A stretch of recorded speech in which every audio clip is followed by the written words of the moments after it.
Hello, welcome to Connecting the Dots on my YouTube channel. I'm Dr. Claude Anderson, your host. Here again to bring some facts to you and somehow explain a lot of the issues that pertain to Black folk from a historical standpoint up until the present time.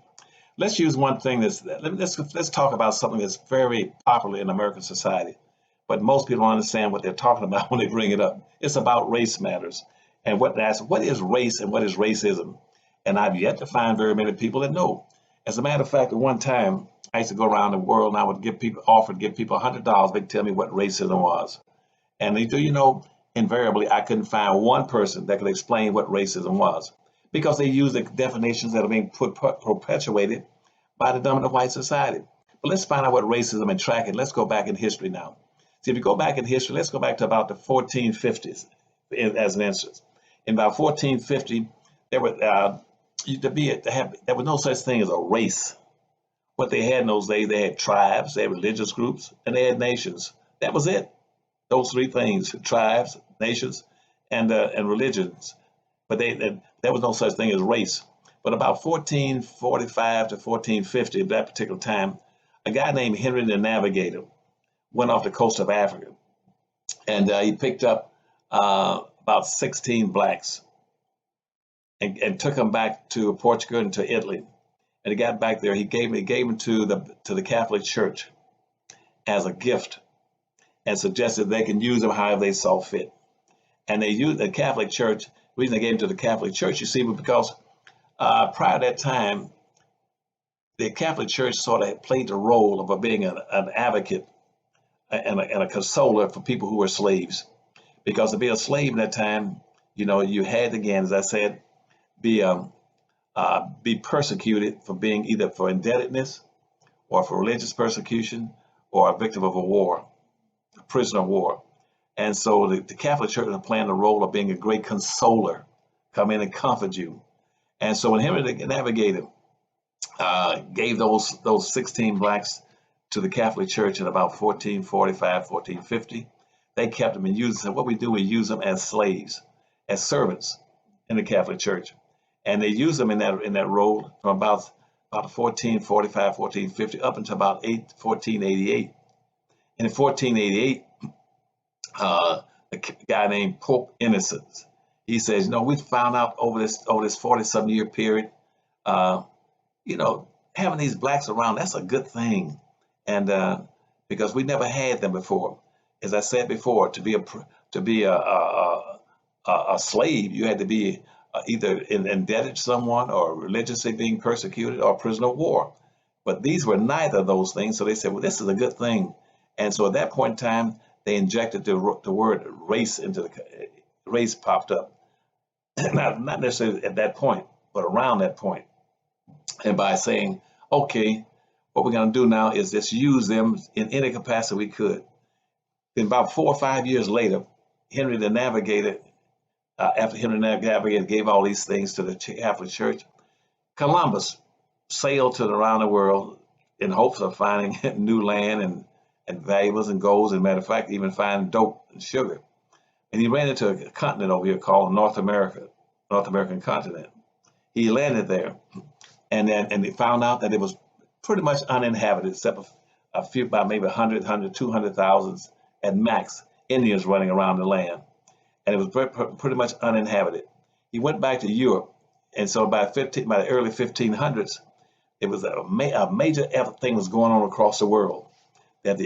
Starting in Europe, they were suffering from famine, diseases, food shortages, and crime, and they needed to do something to resuscitate the entire European continent, and they were looking for a hope. So when Columbus came back and said, "I found all this land," and it's uninhabited, that's when racism started right there. It picked up, going all the way back to Henry the Navigator up to this point. Racism started at that point. How did it start? Because then they said, you know what? We need to go inhabit that land and try to use it that has value. But how are we going to do it? And people said, well, remember what Pope Innocent said back in 1487? Let's use those people called blacks, use them as a labor class.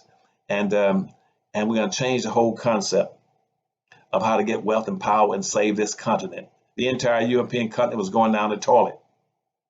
It's what we do then, we'll combine things. Instead of being practicing mercantilism, as we've been doing up to this point in time, let's come up with a new concept, and where you can own and control, get the land, get the tools and the resources, and use someone else's labor, and to enrich yourself. That becomes capitalism. And that's where the concept of capitalism started. But let's go back to the concept about race. So a race started. 9 European nations, Italy, France, Germany, the rest of them said they got into a race. So let's try to see who can be the first one to get over in those countries to North America, South America, Central America, and the Caribbean, and use black labor to enrich ourselves. They were in a race to develop wealth and power by going and extracting the resources out of America, or owning and controlling the land and the tools, and using black labor to enrich themselves. That's where race came. That was a race. A race is a contest. They began to compete. That's why you heard me say on a number of occasions before, learning how to compete. And as they began to compete as nations, they competed from about the early 1500s all the way up until about 1857, right on the eve of the Civil War. And that's when the race ended.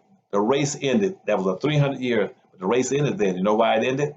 Because at that point in time, those European nations who had all pitched in together, as well as some Asian nations and Latin America, they had pitched in together to exploit black labor. And all the resources have been transferred into the hands of non-blacks. And the race was over in 1859. And when the race ended, they took the E off of race and stuck a suffix called ISM, which means sustain and hold on to the prevailing conditions.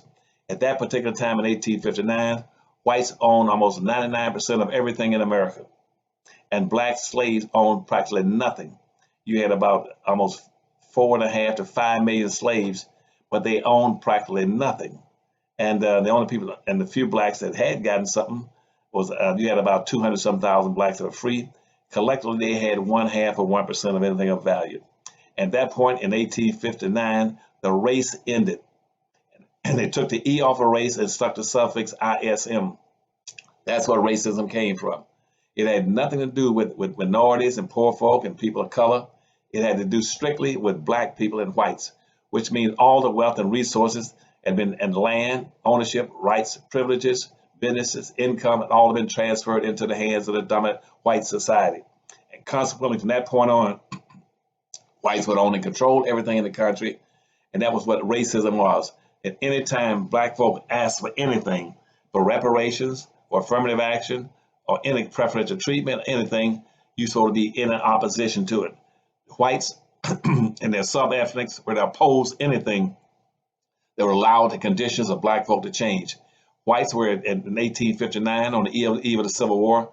Whites in America, they were 100-foot giants, and black folk were 1-foot midgets. To make sure they owned and controlled nothing, had no power and resources. And that's where racism came from. It's remained unchanged up until this time. But what's happening now, to keep black folk confused, they want to pretend that racism also is the same as bias, bigotry, hatred, personal attitudes, or discrimination.